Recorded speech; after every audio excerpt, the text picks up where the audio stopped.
something that kicked down your door and announced itself with shouting and slammed fists.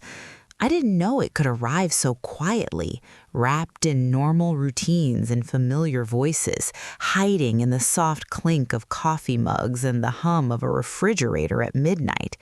I didn't know it could sit right across from you at your own kitchen table and smile. That night started like so many others. Ordinary, almost boring. My husband, Daniel, was leaning against the counter, scrolling through his phone while I packed my lunch for the next day. We'd been married 12 years by then, long enough that silence between us didn't feel awkward, long enough that I thought I knew the shape of his lies, if he ever told any. He told me he was exhausted, that work had been relentless, and that he planned to stay in, watch something mindless, and fall asleep early. I remembered nodding, barely listening, more focused on whether I had enough clean socks for the week. My sister Claire had texted earlier that evening. Claire was a pilot, not the kind who flew little commuter planes, but international routes, Paris, Rome, Tokyo, the kind of job that made people tilt their heads and say, wow, when she told them. She was older than me by 4 years and had always been my protector, the one who taught me how to drive, how to throw a punch, how to walk away when something felt wrong. She was boarding a late flight to Paris that night, and she sent a quick message saying she'd call when she landed. I wished her a safe flight and didn't think much more about it. Daniel kissed my forehead, told me he loved me, and went upstairs. I stayed behind, wiping down the counter, listening to the house settle. There was nothing in that moment that felt like the edge of a cliff, nothing that warned me my life was about to tilt. I went to bed around midnight. Daniel was already asleep, his back turned to me. I remember feeling a small flicker of annoyance that he'd fallen asleep without me, then immediately feeling guilty for it. Marriage does that, turns tiny irritations into quiet apologies you never say out loud. My phone buzzed sometime after 1 in the morning. I fumbled for it, squinting at the screen. Claire's name lit up, but instead of a call, it was a message. A single line at first. Hey, are you awake? There was something about the dots that followed that made my stomach tighten. Claire didn't text like that. She was direct, efficient. Even with emotions, she was clean and clear. I sat up, suddenly alert, and typed back that I was. The phone rang immediately. Her voice on the other end was low, controlled, but I could hear the effort it took to keep it that way. She asked me where Daniel was, not how he was, not what he was doing tomorrow, where he was right now. I told her he was upstairs, asleep. I remember glancing at the dark doorway, half expecting him to appear to prove me right. There was a pause. A long one, long enough that I almost said his name just to fill the space. Then Claire said, very quietly, I don't think that's possible. My heart started pounding so hard I could feel it in my throat. I asked her what she meant, and she took a breath, the kind you take before delivering news that can't be taken back. She told me she was doing her pre-flight walkthrough. First class was already boarded. She was greeting passengers as she always did, smiling, nodding, letting her eyes scan faces out of habit. And then she saw him, Daniel, sitting by the window, jacket off, glass of champagne in his hand, laughing at something on his phone like he had nowhere else in the world to be. At first, she thought she was mistaken, that exhaustion was playing tricks on her. But then he looked up, their eyes met, and he froze. She described it to me in pieces, like her brain couldn't hold the whole image at once. The way his smile dropped, the way the color drained from his face, the way he looked around as if checking whether anyone else had noticed. He didn't wave, didn't acknowledge her. He looked away like a child pretending not to see a teacher in the grocery store. I didn't speak. I couldn't. I slid out of bed and stood there in the dark, phone pressed to my ear, staring at the empty hallway. Every sound in the house suddenly felt amplified. The ticking clock, the distant rush of cars on the highway, the blood roaring in my ears. I whispered that she had to be wrong, that he was home, that I'd just seen him. Claire said my name the way she did when we were kids and I was about to do something stupid, slow, firm, loving. She said she was staring at his boarding pass. She said she'd memorized his face her entire life. She said she didn't want this to be true either. I told her I would check. I don't remember hanging up, but the call ended. I walked upstairs like I was underwater, each step heavy, my legs numb. The bedroom door was open. The bed was rumpled, empty. My breath caught. I stood there waiting for him to step out of the bathroom, to laugh, to tell me it was some misunderstanding. But the bathroom was empty too. His suitcase was gone, the one he only used for international trips, the one with the broken zipper he always complained about. I went back downstairs in a daze, my mind scrambling for explanations that didn't involve the one thing clawing at my chest. That's when I saw it. The kitchen chair pulled out, his coffee mug still warm, his phone charger plugged in but no phone, a half-eaten slice of toast on the counter. Evidence of a man who had been there minutes ago. Evidence of a lie so carefully timed it made my skin crawl. I sank into the chair and stared at that mug like it might speak, like it might tell me how my husband could be in Paris-bound first class and also in my kitchen telling me he loved me in the same night. My phone buzzed sometime after 1 in the morning. I fumbled for it, squinting at the screen. Claire's name lit up, but instead of a call, it was a message. A single line at first. "Hey, Flight and Daniel." I read it over and over until the words lost meaning. Somewhere over the Atlantic, my sister was flying a plane with my husband on it. Somewhere in my kitchen, his lie was still warm to the touch. And in that moment, I understood something I wished I hadn't. Betrayal doesn't always run.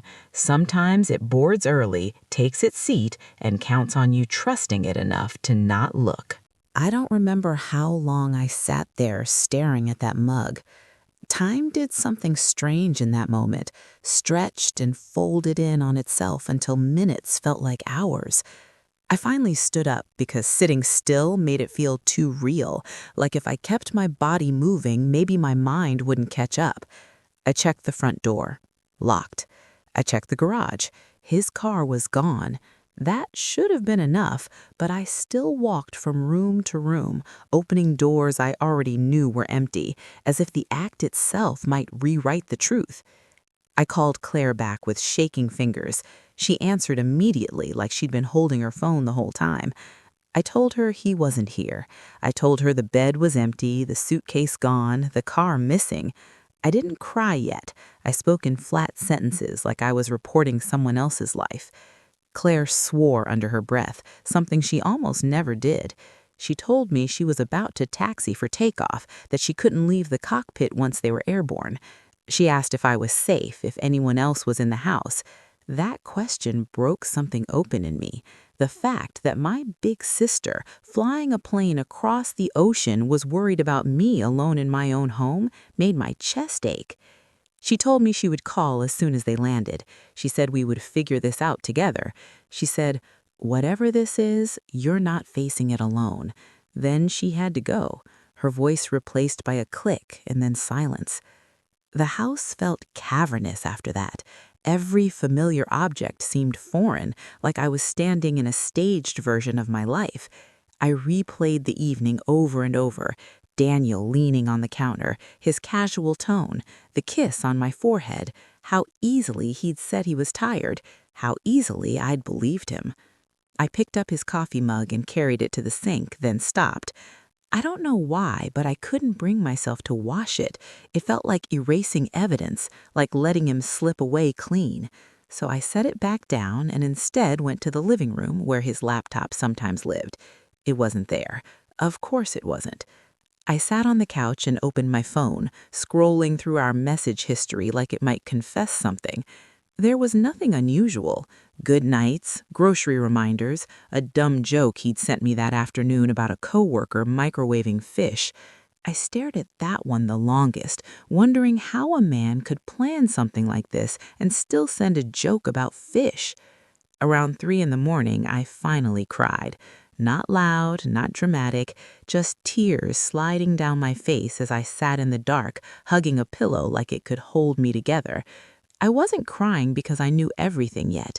I was crying because something sacred had cracked, and I could feel cold air seeping in.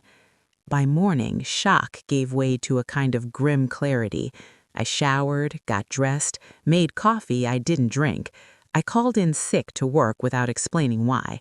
Then I started looking for answers. I logged into our bank account first. Nothing jumped out at me until I noticed a charge from an airline I didn't recognize. International, business class, dated 2 weeks earlier. My stomach flipped. He hadn't booked this last minute. He'd planned it. He'd paid for it quietly, carefully, while sitting across from me at dinner tables and watching shows on the couch. I checked our shared calendar. There it was, a blocked-off week labeled conference. He told me about it casually, said it might get postponed. I'd barely registered it because we'd both been busy. Now I saw the truth in it, hidden in plain sight. I don't know what I expected to find next. Maybe a smoking gun, maybe a name. But what hurt most was how ordinary everything looked. His clothes still hung in the closet. His toothbrush still sat by the sink. The life we'd built together hadn't disappeared. It had just been lying to me. When my phone rang late that afternoon, I nearly dropped it. Claire's name flashed on the screen again. She sounded exhausted, her voice rough from hours in the air, but she was focused. She told me they'd landed. She told me Daniel had stayed seated until most of the passengers had disembarked. She told me he avoided looking at her when he finally walked past the cockpit, his head down, his face tight. "He knows I saw him," she said. "He knows this is over." I asked her if he was alone. There was a pause before she answered. She told me there was a woman with him, younger, stylish, the kind of woman who fit easily into first class. Claire said they hadn't touched, not openly, but they'd leaned toward each other in a way that spoke volumes. That was the moment the story in my head shifted.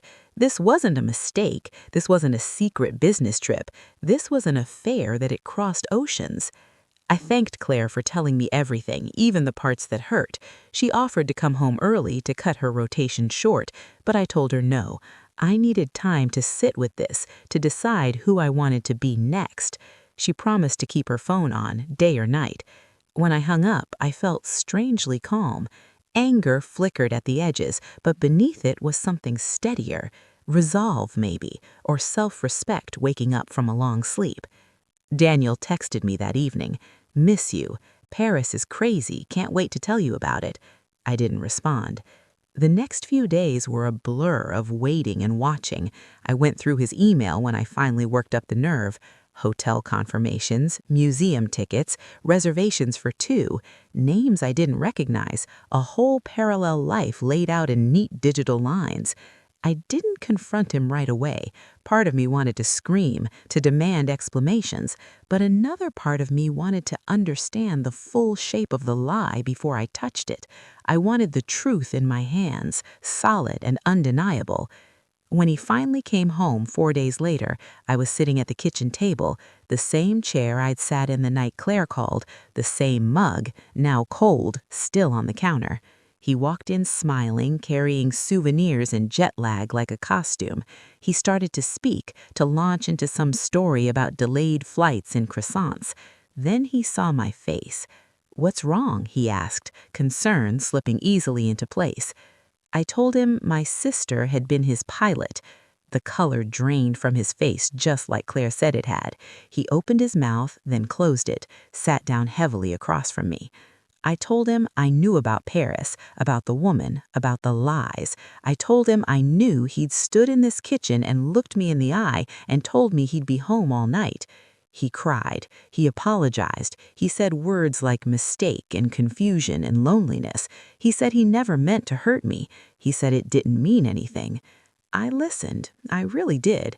And then I told him something that surprised us both. I told him that meaning isn't defined by intention, it's defined by impact, and the impact of his choices had cracked my trust so deeply I didn't know if it could ever be repaired. He asked me to forgive him. He asked for time. He asked me not to tell anyone.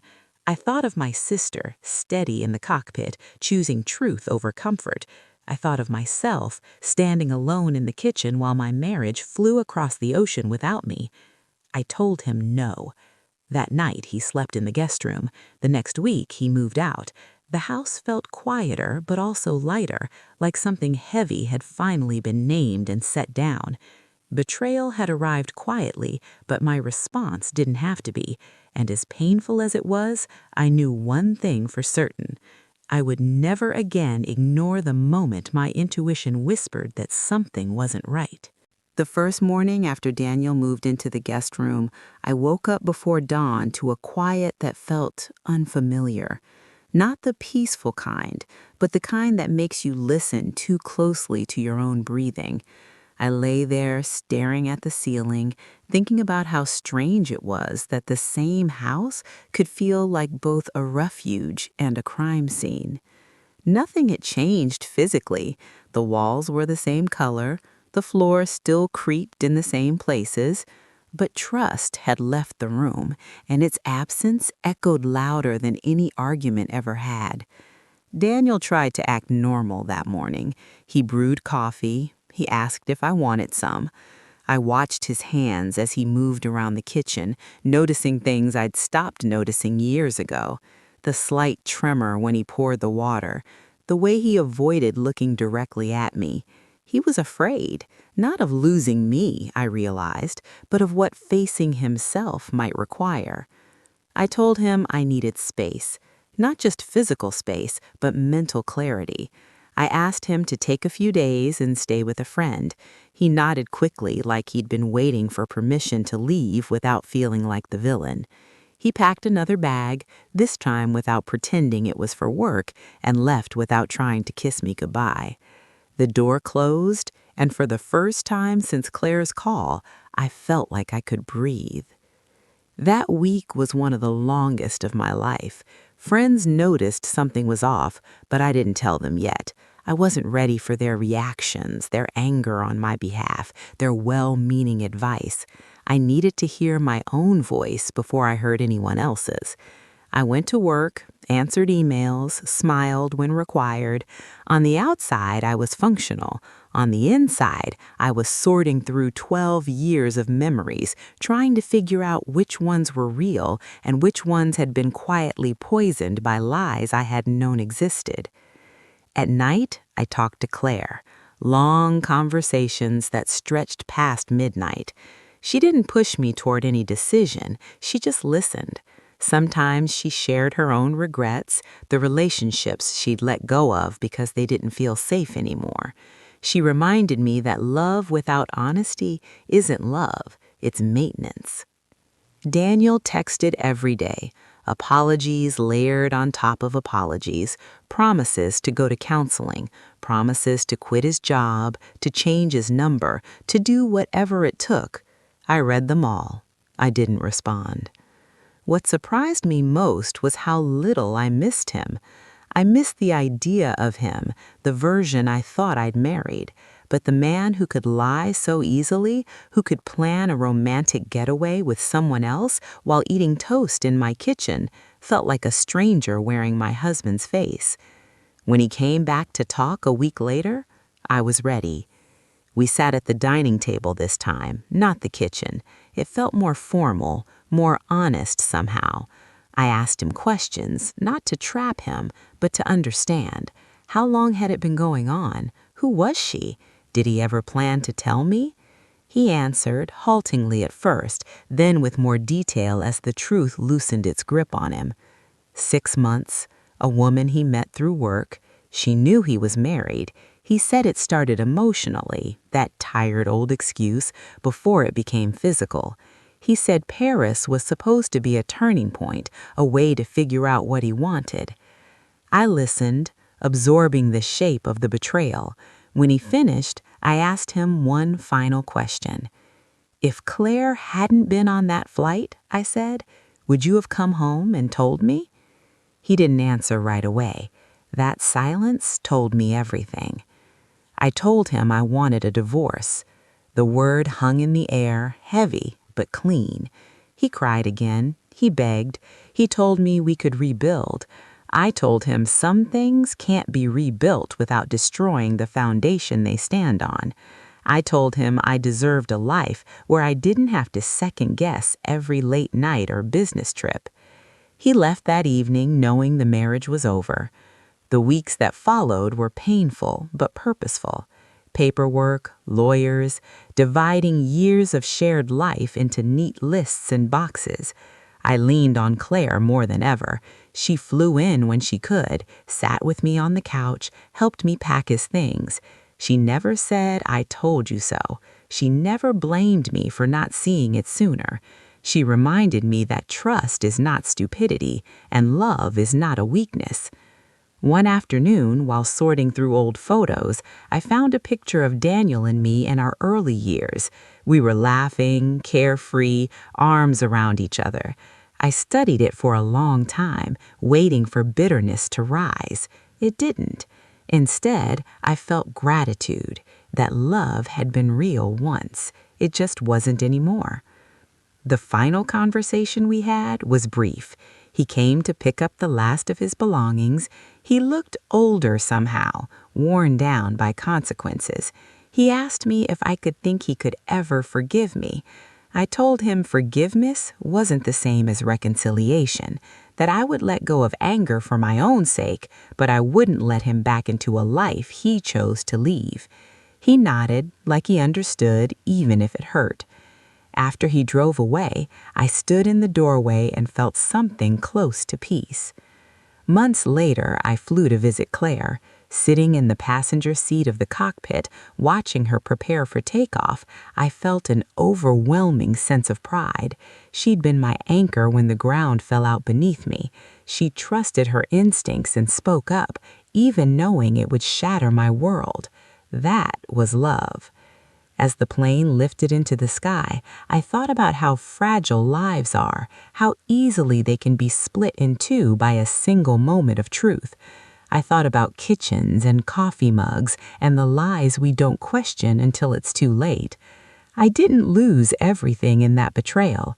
I lost a marriage that wasn't honest anymore. What I gained was clarity, strength, a reminder that my worth was never tied to someone else's faithfulness. Sometimes the truth finds you at 30,000 feet. Sometimes it's delivered by the person who's loved you longest. And sometimes the most painful endings are the ones that finally teach you how to choose yourself. Life after the divorce didn't explode into some dramatic rebirth the way people like to imagine. There was no sudden glow-up montage, no triumphant soundtrack playing in the background of my days. What there was instead was quiet, long stretches of it. Quiet mornings where I reached for my phone and remembered there was no one to text good morning to.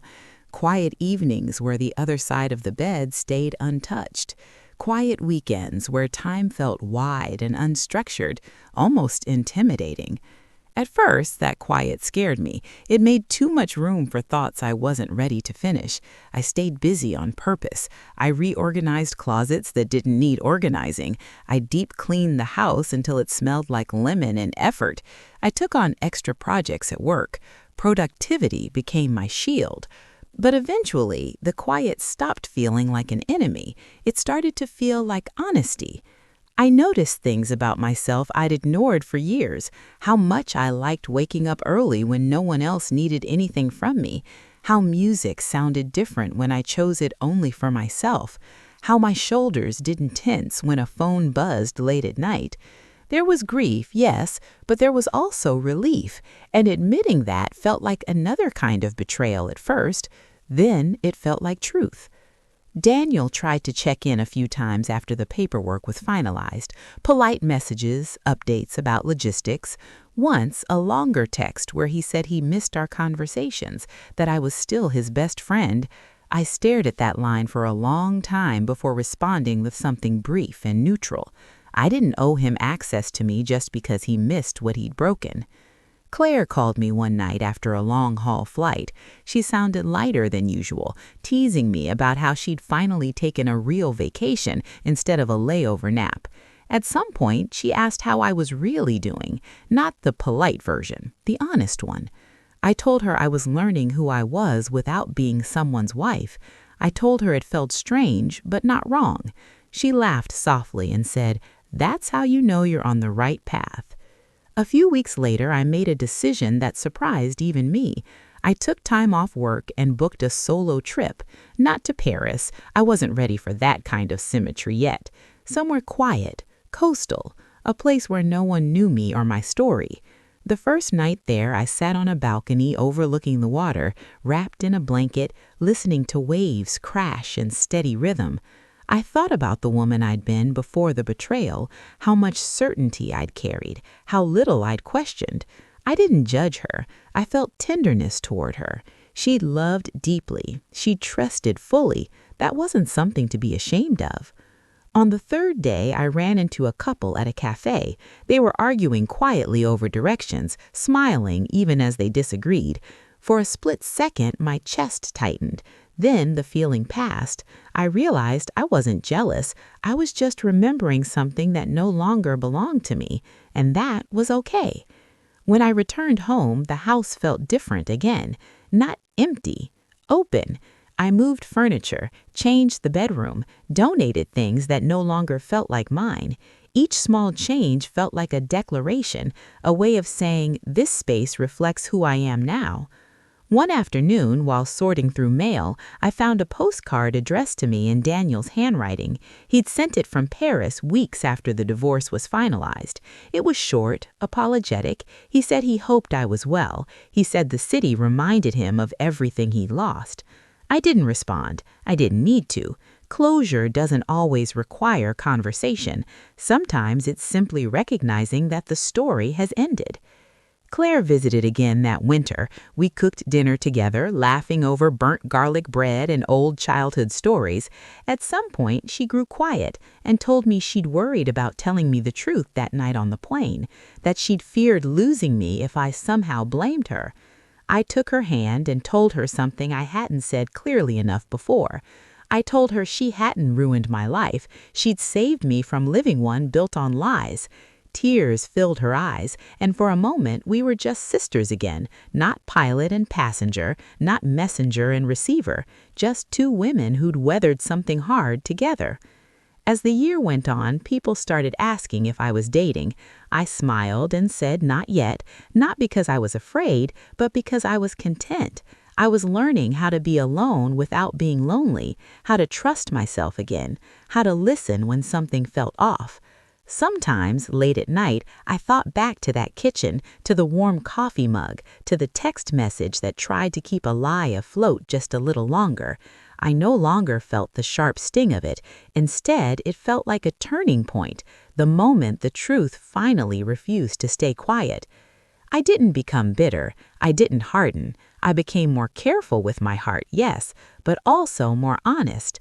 I learned that love should feel safe, not confusing, that explanations should never replace accountability, that when something doesn't add up, it's worth looking closer, even if you're afraid of what you'll see. If there's a lesson in all of this, it's not that people can't be trusted. It's that you can trust yourself to handle the truth no matter how it arrives, even when it comes from 30,000 feet in the air, even when it shatters something you thought would last forever. Some endings don't come with fireworks. They come with quiet resolve. And sometimes that's exactly what you need to begin again. By the time spring arrived, I realized something had shifted inside me in a way that felt permanent. The ache had softened, not disappeared, but dulled, like a bruise you only notice when you press it. I wasn't waking up every morning thinking about what I'd lost. I was waking up thinking about what I might still gain. That didn't mean the past stopped visiting me. It just came differently now, less like a wound reopening and more like a memory asking to be acknowledged before it moved on. One afternoon, while cleaning out the last remaining boxes from the garage, I found a small envelope I didn't recognize. Inside was a folded piece of paper and a key. The paper was in Daniel's handwriting. It explained that the key belonged to a storage unit he'd rented during the months of the affair. He said he didn't want anything hidden between us anymore.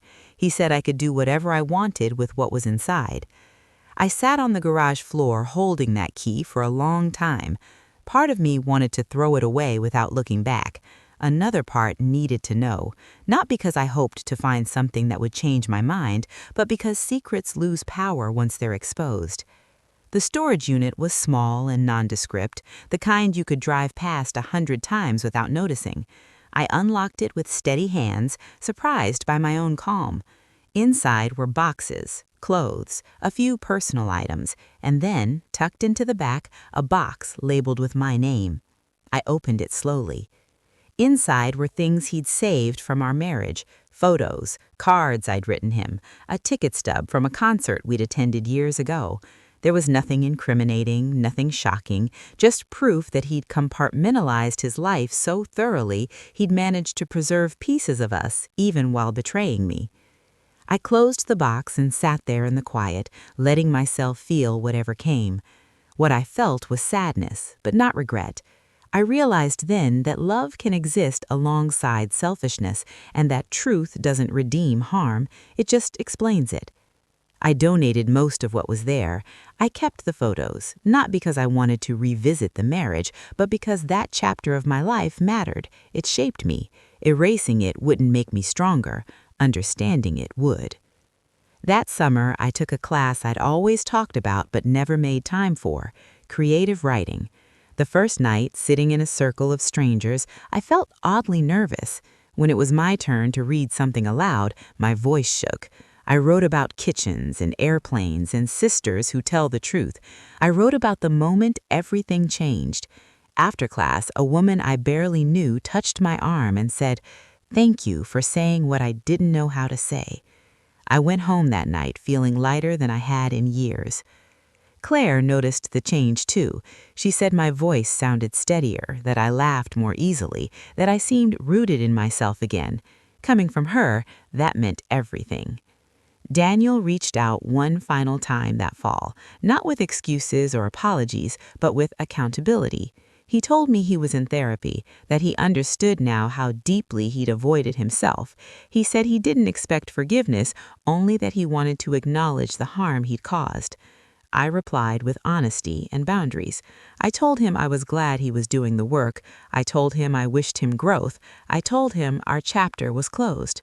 It felt like setting down a heavy bag I'd been carrying longer than I realized. The holidays came and went quietly. No forced cheer, no pretending, just small gatherings, warm food, and genuine connection. I found comfort in simplicity.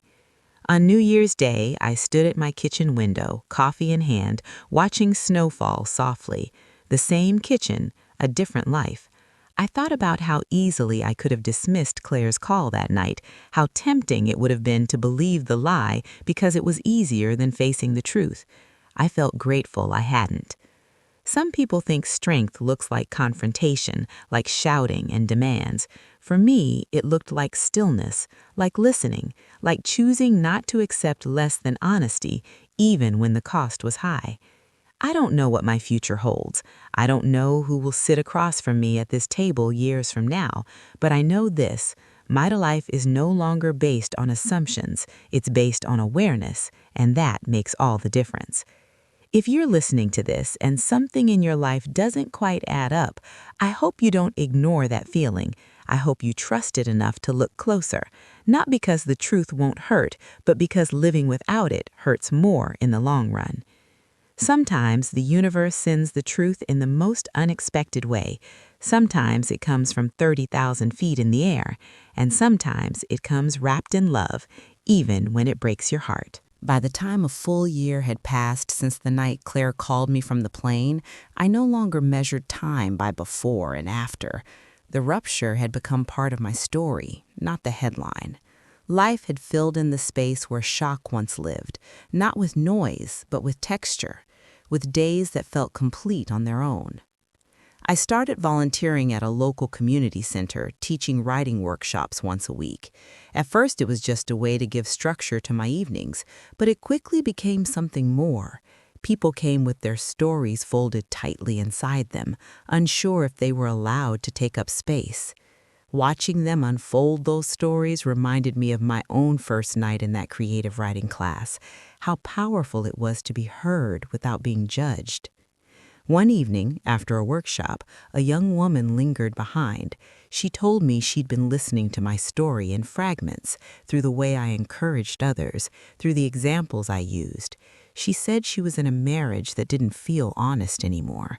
She wasn't sure if she wanted confirmation or permission to leave. I told her something I'd learned the hard way. You don't need proof to honor your discomfort. You don't need to catch someone in a lie to deserve peace. She thanked me, tears in her eyes, and walked out into the night a little straighter than she'd walked in. Moments like that reminded me why healing matters beyond ourselves. Claire and I developed a new ritual whenever her schedule allowed. We'd meet somewhere in the middle of our lives. Sometimes that meant a quiet diner near an airport. Sometimes it meant my living room, curled up with blankets and bad television. We talked about everything and nothing.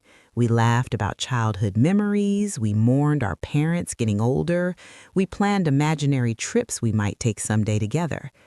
On one of those nights, she admitted that seeing Daniel on that flight had shaken her too, that for a brief moment she'd considered pretending she hadn't seen him, sparing me the pain, preserving the illusion. I asked her what stopped her. She said, "I realized I'd rather lose the comfort of silence than lose you to a lie." That sentence stayed with me. It became a compass of sorts. That spring, I was invited to speak at a small local event about resilience. I almost said no. Standing in front of strangers to talk about my life felt vulnerable in a way I hadn't practiced yet, but something in me said yes. I told the story plainly, no dramatics, no villains, just choices and consequences, and the quiet courage it takes to face reality. When I finished, the room was silent. Then someone started clapping. Then everyone did. I didn't feel proud. I felt connected. Afterward, a man approached me. He was kind, respectful, and clearly listening, not scanning for an opening line. We talked briefly, nothing more. But as I walked away, I realized something important. I was open again. Not desperate, not searching, just open. That realization didn't lead to immediate romance.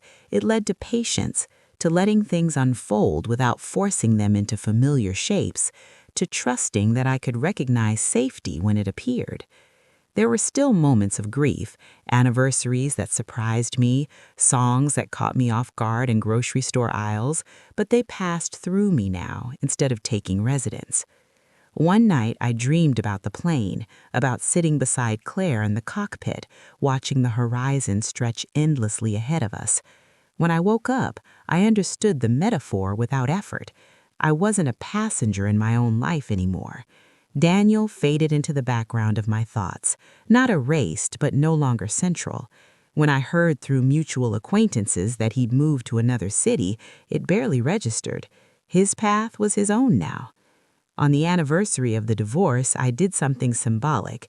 I washed that coffee mug, the one I'd left untouched for so long. I stood at the sink, warm water running over porcelain, and felt a sense of closure settle quietly in my chest.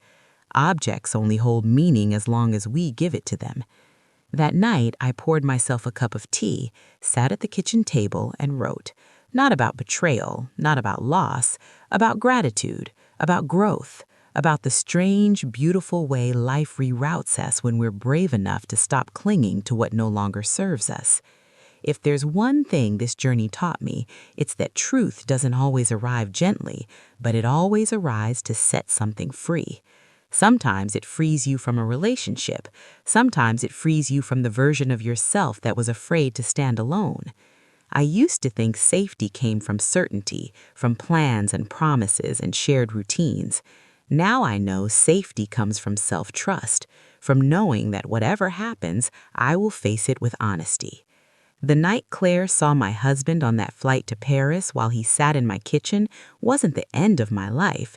It was the moment I stopped living on autopilot. And in the quiet that followed, I found something far more valuable than the marriage I lost. I found myself. After I found myself again, life didn't suddenly become extraordinary. It became intentional. And that, I learned, was far more powerful. I started saying no more often. No to things that drained me. No to conversations that circled gossip instead of truth. No to expectations that were built on who I used to be instead of who I was becoming. Each no made space for a quieter, more honest yes. One of those yeses came in an unexpected form. A neighbor I barely knew invited me to a small dinner gathering. I almost declined out of habit, but something nudged me forward. The evening was simple. Shared food, soft laughter. No one asked invasive questions. No one needed me to explain my life. I left feeling nourished in a way that had nothing to do with the meal.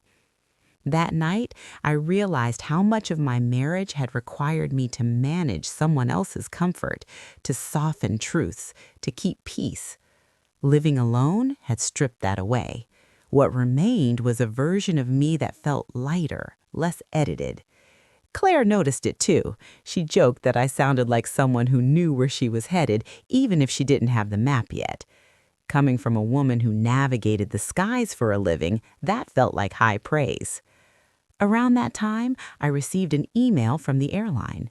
Claire had nominated me for a behind-the-scenes tour as part of a family appreciation program. The idea of stepping into her world intrigued me. When the day came, I walked through hangars and control rooms, watching people move with quiet precision. Every role mattered. Every detail counted. Standing beside a massive aircraft, I thought about how much trust it takes to lift something so heavy into the air, how many systems have to work together, how one overlooked detail can change everything. It felt like a metaphor I hadn't known I needed. Later that afternoon, Claire and I sat on the tarmac, legs dangling off a low platform, sharing coffee. She asked if I'd ever regretted choosing truth over comfort. The question surprised me. I thought about it honestly, about the nights I'd cried into pillows, about the plans that never happened, about the future I'd imagined that no longer existed. No, I said, I've regretted staying silent longer than I should have, but not the truth. She smiled and bumped her shoulder against mine. As the year continued, I noticed something else changing. My body, my posture. I carried myself differently, not because I was trying to prove anything, but because I no longer felt the need to shrink. Pain had carved out space for self-respect, and I intended to fill it wisely.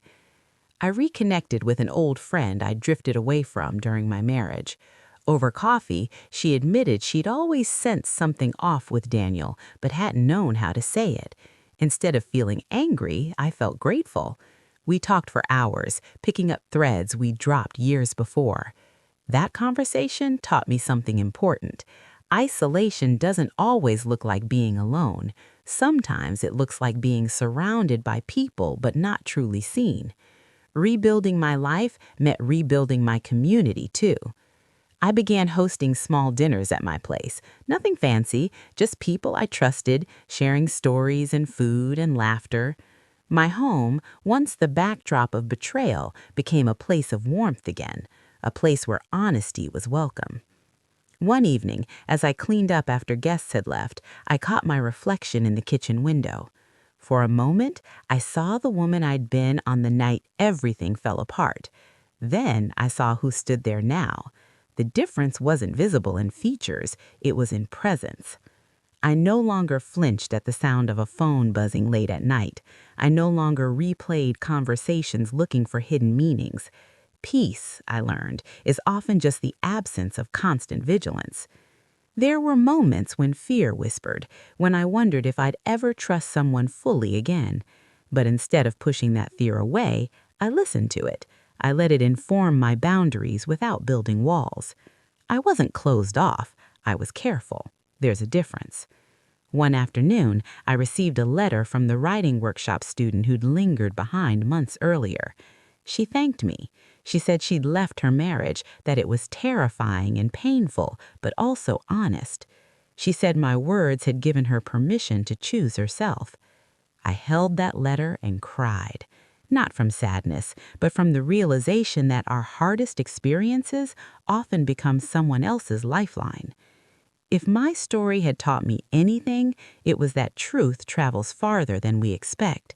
It ripples outward, touching lives we may never fully know. That night, before bed, I stood in my kitchen again, the same space where lies had felt so convincing.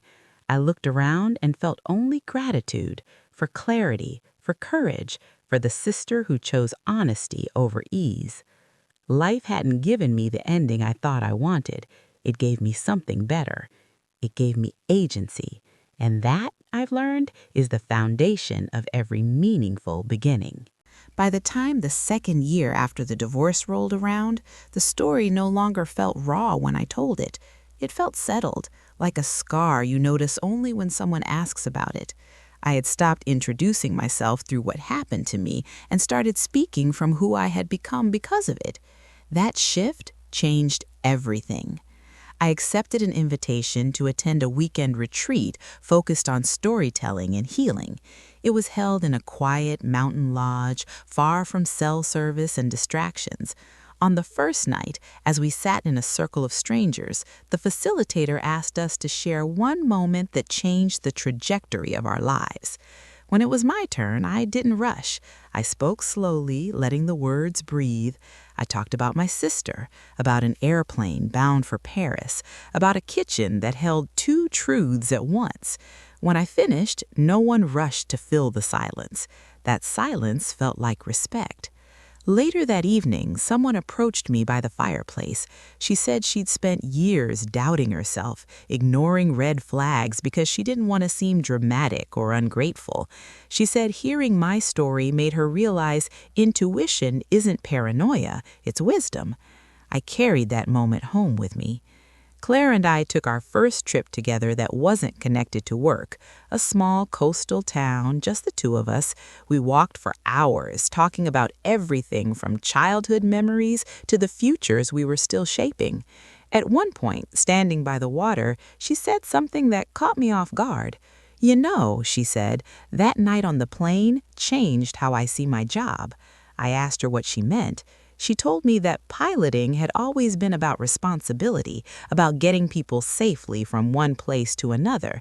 But that night reminded her that responsibility doesn't end at altitude, that being trustworthy in one area of life doesn't excuse dishonesty in another. It struck me how parallel our journeys had been. We had both chosen integrity, even when it came at a personal cost. When we returned home, I felt a sense of completion I hadn't expected. Not an ending, but a grounding, like all the scattered pieces had finally settled into place. Around that time, I was asked to turn my story into a longer written piece for a local publication. I hesitated. Putting it into words felt final in a way speaking aloud hadn't, but I said yes. Writing it forced me to revisit details I'd glossed over, the exact tone of Daniel's voice that night, the warmth of the coffee mug, the way my sister had said my name when everything was about to change. It was painful, but it was also clarifying. Each revision stripped away bitterness and left behind truth. When the piece was published, the response was overwhelming. Messages poured in from people who saw themselves in my experience. Strangers trusted me with their stories, their pain, their gratitude. I realized then that vulnerability, when handled with care, becomes a bridge instead of a wound. Not long after, I experienced something I hadn't expected yet, a flicker of romantic interest. It wasn't dramatic, just a quiet curiosity, a feeling of ease in someone's presence. It didn't scare me, it didn't rush me. I took that as a sign of healing. We went slowly, conversations before commitments, honesty before expectation. When I shared my past, I didn't feel exposed, I felt informed. If someone was meant to walk beside me, they would need to understand the road I'd already traveled. Some connections faded naturally, others deepened. I trusted myself to know the difference. On the anniversary of Claire's flight to Paris, we met for dinner. No solemnity, just acknowledgement. We toasted to truth, to courage, to the strange ways life intervenes when we need it most. As I walked home that night, I thought about how close I'd come to living a life based on illusion, how easily I could have stayed, how tempting denial can be when it promises comfort. But comfort without honesty isn't peace, it's sedation. I'm not angry anymore. I don't wish Daniel harm. I hope he continues to grow, but I no longer feel responsible for his story. I am the author of my own now. If you're listening and standing at the edge of a truth you're afraid to face, I want you to know this: the fall isn't as endless as it feels. There is ground beneath you. There is life beyond the lie. Sometimes the truth arrives disguised as betrayal. Sometimes it comes through someone who loves you enough to speak up.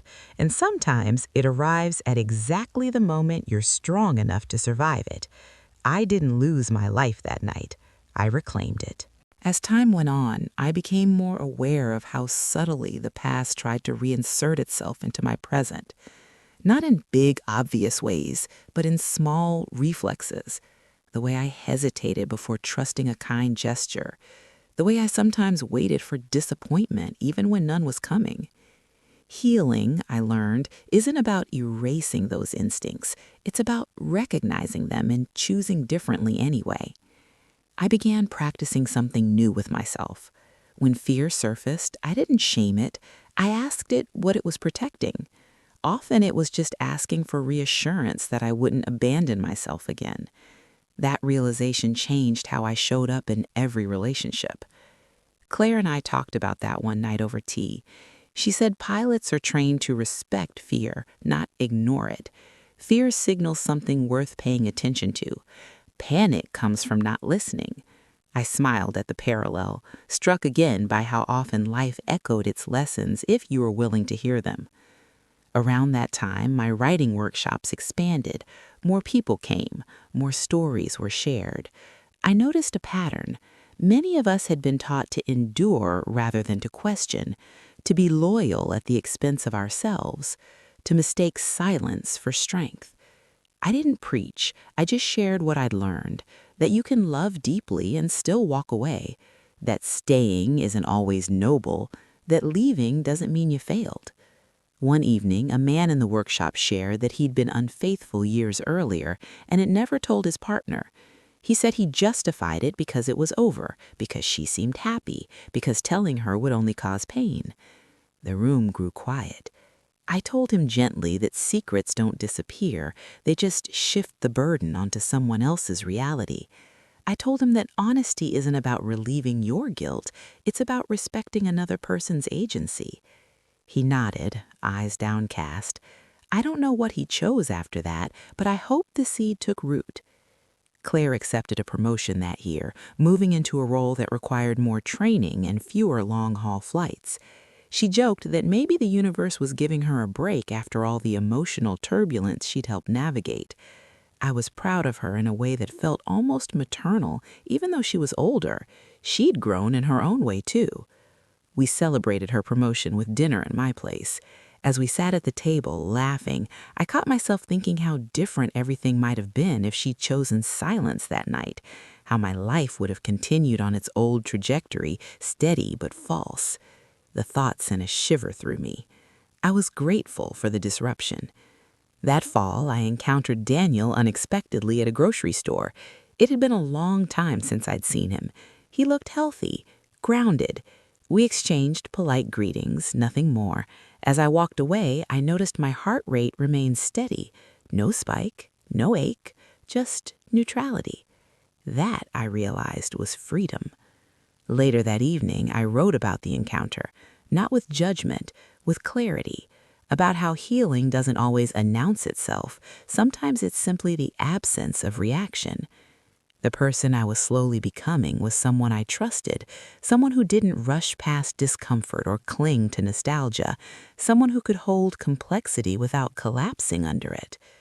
One night, as I lay in bed listening to rain against the windows, I thought about how strange it was that my story had become something others leaned on, that a moment of personal devastation had turned into a source of connection. It felt like alchemy, pain transformed into purpose. I don't believe everything happens for a reason, but I do believe we get to choose what we do with what happens. If there's one truth I carry with me now, it's this: you are allowed to want honesty. You are allowed to leave situations that require you to betray yourself. And you are allowed to rebuild a life that feels aligned, even if it looks nothing like what you once imagined. The night my sister saw my husband on her flight to Paris while he sat in my kitchen will always be part of my story, but it's no longer the center of it. It's the prologue. When I look back now, what surprises me most is not the betrayal itself, but how quietly my life rearranged around the truth once it arrived. There was no single triumphant moment where everything made sense all at once. Healing didn't come in a straight line. It came in small, unremarkable choices stacked on top of one another until they formed something solid enough to stand on. I stopped rushing myself to be over it. I stopped measuring my progress by how little I thought about Daniel or how long it had been since the divorce. Instead, I paid attention to how I felt in my own body. Whether I felt tense or at ease, whether I was speaking honestly or performing peace for the comfort of others, those became my new markers. One quiet morning, I realized when I look back now, what surprises me most is not the betrayal itself, but how quietly my life rearranged around the truth once it arrived. There was no single triumphant moment where everything made sense all at once. Healing didn't come in a straight line. It came in small, unremarkable choices stacked on top of one another until they formed something solid enough to stand on. I stopped rushing myself to be over it. I stopped measuring my progress by how little I thought about Daniel or how long it had been since the divorce. Instead, I paid attention to how I felt in my own body. Whether I felt tense or at ease, whether I was speaking honestly or performing peace for the comfort of others, those became my new markers. One quiet morning, I realized I hadn't thought about that night in the kitchen for weeks, not because I was avoiding it, but because it no longer demanded my attention. The memory hadn't vanished, it had simply taken its rightful place among many others, no longer louder than the rest. I made a habit of walking most evenings. No headphones, no phone, just the rhythm of my steps and whatever thoughts surfaced naturally. Sometimes I thought about the future, sometimes I didn't think at all. Those walks became a way of checking in with myself, a reminder that I was present in my own life again. The relationship I'd cautiously stepped into continued to unfold slowly. There were no grand declarations, no rushing toward labels, just consistency, transparency, conversations that didn't leave me questioning what was left unsaid. When disagreements came up, they didn't feel like threats. They felt like opportunities to understand each other better. That was new for me. One night, sitting across from him at dinner, I caught myself smiling without effort, not the polite kind, the unguarded kind. It startled me in the best way. I realized joy didn't feel dangerous anymore. I didn't tell Claire everything right away. Some things felt private, still forming. But when I finally did, she listened carefully and said, "You sound grounded." Not excited, not swept away. Grounded. I knew exactly what she meant. I remained deeply grateful to her, though the gratitude evolved. At first, it was tied directly to what she'd done, to the moment she chose truth over silence. Over time, it became something broader, gratitude for the kind of relationship we had built, one where honesty wasn't conditional, where love didn't require pretending. One evening, we sat together looking through old family photos. There we were as children, messy-haired and fearless. Somewhere along the way, adulthood had taught us to be careful, to compromise, to doubt ourselves. And yet, when it mattered most, she'd trusted her instinct. She'd trusted me. That realization softened something deep inside my chest. I sometimes wonder what would have happened if Claire hadn't been on that flight, if Daniel's lie had landed cleanly and my life had continued uninterrupted. I don't dwell on it for long because the answer doesn't serve me, but it reminds me how fragile certainty can be and how much courage it takes to question what looks stable from the outside. I used to believe stability came from permanence, from staying, from enduring. Now I know stability comes from alignment, from living in a way that doesn't require you to shrink or rationalize your pain. The house feels fully mine now, not reclaimed, not repaired, simply mine. I've hosted countless dinners, quiet conversations, moments of laughter that echo long after the guests leave. The kitchen no longer holds ghosts, it holds life. Sometimes when I make coffee in the morning, I think about that old mug and how long I let it sit untouched. Back then, I thought holding on to it meant I was honoring what I'd lost. Now I understand that honoring the past doesn't mean freezing yourself inside it. It means carrying forward what was real and releasing what wasn't. I've learned that betrayal doesn't define the betrayed. What defines us is how we respond once the illusion falls away, whether we cling to what hurt us or choose ourselves despite the fear. If you're listening to this and you're in the middle of something that doesn't make sense yet, I want you to know this. Confusion is not failure. It's often the first sign that you're waking up. And waking up can be uncomfortable. It can feel like loss before it feels like freedom. But there is life on the other side of that discomfort, a quieter, truer life, one where you don't have to argue with your intuition or negotiate your worth. The night my sister saw my husband on her flight to Paris while he sat in my kitchen changed everything.